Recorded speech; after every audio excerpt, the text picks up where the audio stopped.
Hello everyone, welcome to History and Culture. On a summer day in 1917, the Forbidden City still glowed with lights. In Empress Wanrong's chambers, mist filled the air, exuding a faint fragrance. 15-year-old Sun Yaoting, the last eunuch of China, knelt on the floor, clutching a silk towel, his gaze fixed on the ground. Suddenly, Wanrong's cold voice pierced the silence. "You're not a man, so what's there to be ashamed of?" This remark struck him like a sharp knife, inflicting deep emotional pain. Every day in the palace was an endless humiliation, and this moment became an indelible scar on his memory. According to Sun Yaoting's later recollections, the palace concubines required a retinue when bathing. From boiling water and burning incense to scrubbing backs and dressing, the concubines lay back and enjoyed while servants handled everything. While the palace maids treated the situation with slightly more care. Some concubines even needed eunuchs to accompany them, leading to awkward moments. Although eunuchs were not considered true men, they still harbored a normal male psychological and physiological needs. Serving the concubines during their baths often resulted in embarrassing incidents. If a concubine was reasonable, it was manageable, but with an unreasonable one, even a minor mistake could cost a eunuch his life. Why did the concubines treat the eunuchs this way? Because, in their eyes, eunuchs were not men. This attitude deeply wounded the eunuchs' dignity, inflicting a second blow on their already impaired bodies, with Sun Yaoting being one of them. Over time, eunuchs grew reluctant to serve the concubines, seeking to avoid awkwardness and preserve their fragile self-esteem. Yet, as Sun Yaoting served Empress Wanrong, he could not refuse and had to endure it all. Historical records indicate that Sun Yaoting's early life was filled with hardship. Born on December 29, 1902, in Zishuangtang Village, Jinghai County, Tianjin, he was originally named Lu Jin and was the last eunuch of China. His family consisted of 6 members, his parents and 4 brothers, making him the second eldest. At the time of his birth, his family owned only 7 acres of land and 2 houses. In the village, a private tutor owned 70 or 80 acres. Sun Yaoting's father farmed for him while his mother cooked, allowing him to attend the tutor's school for 4 years without extra tuition. However, this life did not last long, and soon Sun Yaoting lost the opportunity for schooling as his parents fell into begging. During these tough times, young Sun often heard villagers recount the legendary stories of the eunuch, Little Dezhang. Returning from the palace, Little Dezhang always dressed extravagantly and commanded attention, captivating the villagers.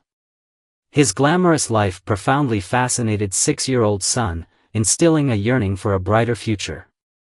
For a child at the bottom of the social ladder, becoming a eunuch seemed the only path to success. As he grew older, the weight of poverty suffocated Sun. By the age of 8, he could no longer endure such a life and began pleading with his father to allow him to become a eunuch and change their family's fate. In 1912, at just 10 years old, Sun Yaoting was finally sent for the procedure, officially becoming a eunuch. He vividly remembered the castration surgery. The cold blade sliced through his tender body, and the intense pain nearly caused him to faint. After the operation, he pressed a hand to his wound, curled up on a tattered straw mat, and tears streamed silently down his face. On February 12 of that year, Empress Dowager Cixi announced the abdication edict, forcing the 6-year-old Emperor Puyi to step down and marking the end of the Qing Dynasty. Sun Yaoting's dreams seemed to be shattered before they even began, crushed by the tides of history. He had entered the palace with great expectations, believing it would change his fate, but the fall of the Qing Dynasty left him feeling hopeless about his future. His family despaired at the news of the abdication, plunging them all into confusion. Sun Yaoting felt helpless. The dreams he had pinned on the palace were like a mirage, distant and unattainable. Despite this, he did not abandon his fantasies. By 1916, at the age of 15, Sun Yaoting finally arrived in Beijing with the help of his family. He first served as a minor eunuch in the prince's residence and the following year, through connections, successfully entered the Forbidden City, becoming a court eunuch serving the elderly head steward, Ren Dexiang.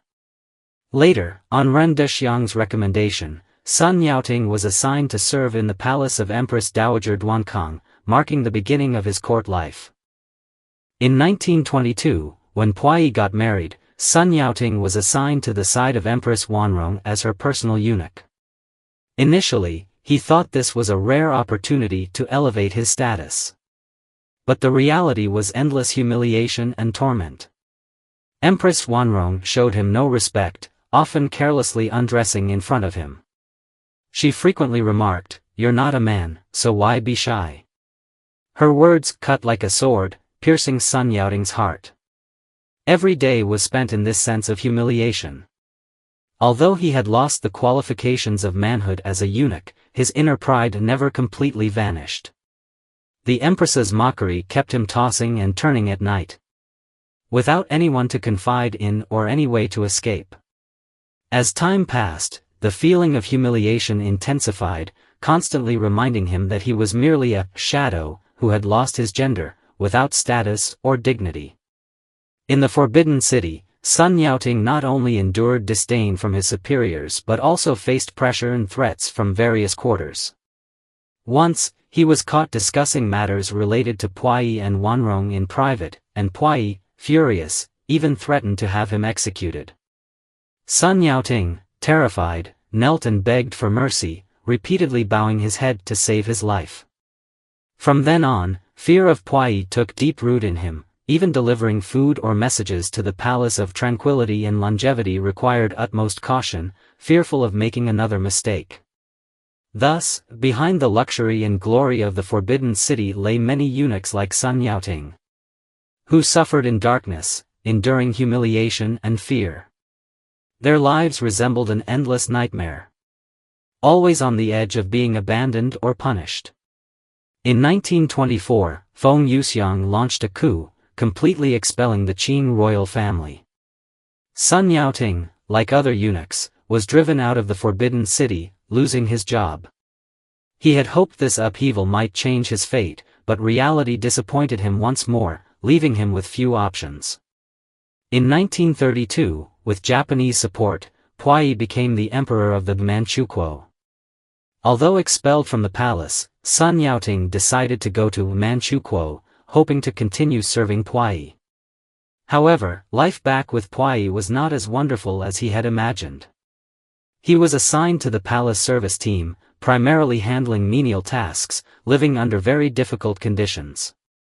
Puyi was distrustful of his former courtiers, often violent and abusive towards the eunuchs, which caused Sun Yaoting considerable suffering. This existence felt stifling to him, with the palace's glamour starkly contrasting his harsh life.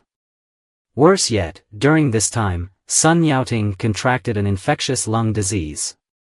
When Puyi learned of this, he callously had him sent back to Beijing. Thus, Sun Yaoting's eunuch career came to an end. Suffering from illness, the years of drifting and humiliation left him mentally and physically exhausted. After returning to Beijing, Sun Yaoting lived at the Guangxu Qianlong Temple on Beichang Street, sharing a life with over 40 other eunuchs who shared a similar fate. Some had a bit of money and purchased houses and land, renting them out to support themselves. This arrangement allowed them to barely have 2 meals of coarse grains each day. However, it wasn't long before Sun Yaoting lamented, "Life is getting harder."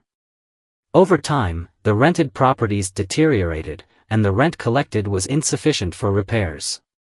To make a living, he spent his days scavenging coal ashes and scrap.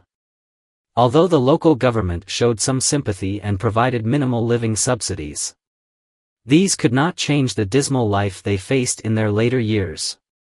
Consequently, Sun Yaoting retreated to Guangxu Temple, where he became a caretaker, leading a secluded life.